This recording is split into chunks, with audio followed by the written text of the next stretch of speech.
qu'il y a des médecins qui vivent très mal leur situation et puis d'autres qui se plaignent pas trop. Donc voilà, j'aimerais comprendre pourquoi on n'a pas tous le même regard, indépendamment de notre âge, indépendamment de notre situation familiale et puis l'endroit où on exerce. Voilà, j'aimerais voir si je fais partie des médecins qui sont un peu exigeants peut-être, je sais pas. Ces rencontres au Val-de-Marnaz sont pour nous un temps fort de la respiration démocratique du Conseil départemental de l'Ordre des médecins du Val-de-Marne. Ce soir, nous aborderons 5 sujets. Le premier sujet sera consacré à la qualité des rapports médecins-patients. En médecine libérale, nous sommes très isolés. Seuls, les choses sont souvent compliquées.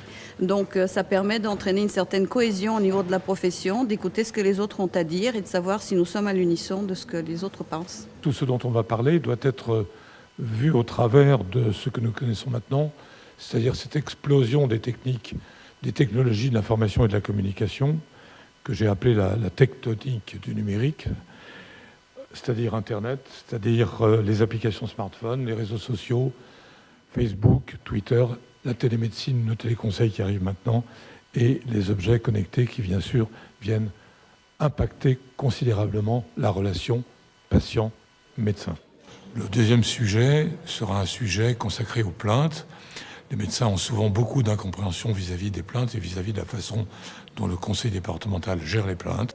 Il faut savoir que le conseil de l'ordre départemental, il est là aussi pour aider les confrères, pour les informer, dans le respect de la loi, bien sûr.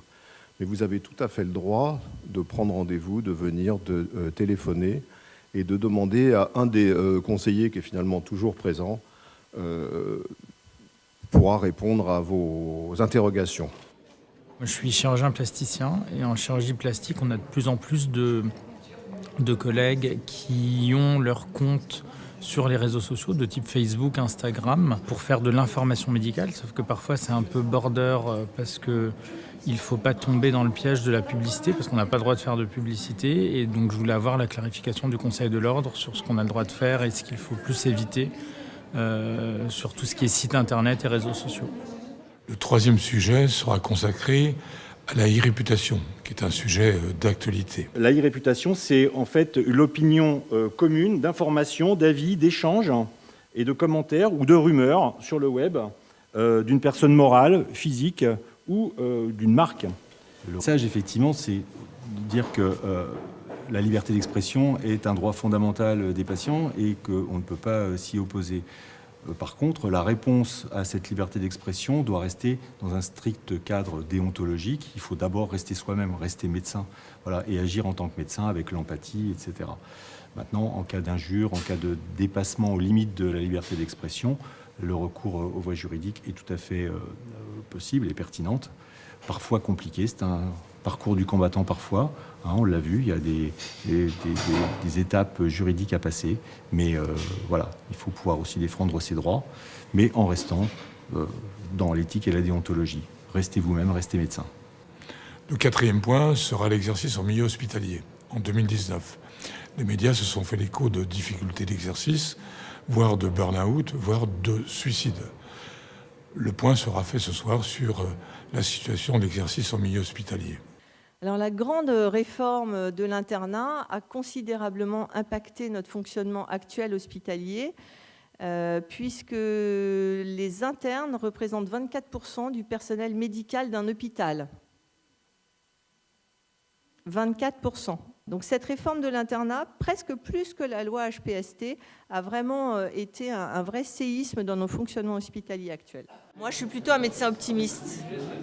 Donc je pense que oui, il y a des inquiétudes sur l'exercice au sein d'un GHT, sur l'avenir hospitalier. Maintenant, je pense que les médecins doivent s'impliquer dans le fonctionnement de l'hôpital et je reste optimiste.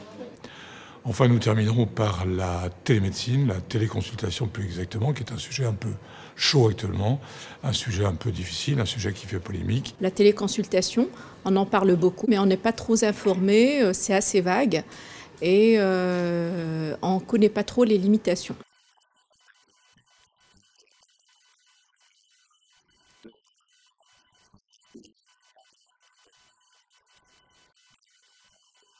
La téléconsultation est maintenant quelque chose qui est entre les mains des médecins et que les médecins doivent s'approprier. Et qui doit pouvoir bénéficier à tous les patients qu'on suit habituellement dans nos cabinets. Voilà, une forme un peu différente de faire de la médecine, mais qui ne vient pas en opposition à la médecine classique de cabinet, mais plutôt comme un outil complémentaire pour améliorer le suivi et la qualité des soins. La présentation de ce soir a été globalement assez claire, assez précise par rapport à mes questionnements, entre autres donc sur les aspects légaux de ce type de consultation. Notre plus grande problématique aujourd'hui étant la démographie médicale, puisqu'on parle de désert médical en province, dans les campagnes, mais le désert médical est en train d'arriver aussi dans la région parisienne et même à Paris. Donc c'est intéressant de pouvoir en discuter, de voir aussi les problématiques de la profession qui fait que les jeunes ont du mal aussi à s'installer aujourd'hui parce que ça devient de plus en plus compliqué. Vous avez vu sur le problème de la responsabilité médicale, le problème de la réputation des patients irascibles, etc. Donc c'est intéressant de pouvoir dialoguer là-dessus et c'est vrai qu'on a eu un dialogue très intéressant avec des présentations de très bonne qualité. Je pense qu'on peut se féliciter déjà de la qualité des échanges qui ont eu lieu ce soir entre le Conseil de l'Ordre et les médecins. Et je pense que le double objectif qu'on s'était fixé, à savoir communiquer avec les médecins, échanger avec eux, les informer, dédramatiser un certain nombre de situations, je pense que cet objectif a été parfaitement rempli de notre part. Du côté des médecins, je pense que nous avons levé un certain nombre d'inquiétudes, un certain nombre d'ombres quant à l'avenir qui les attend. En tout cas, je l'espère. Et je pense qu'ils repartiront ce soir avec des idées plus claires sur un certain nombre d'incompréhensions qu'ils avaient ici aujourd'hui en arrivant.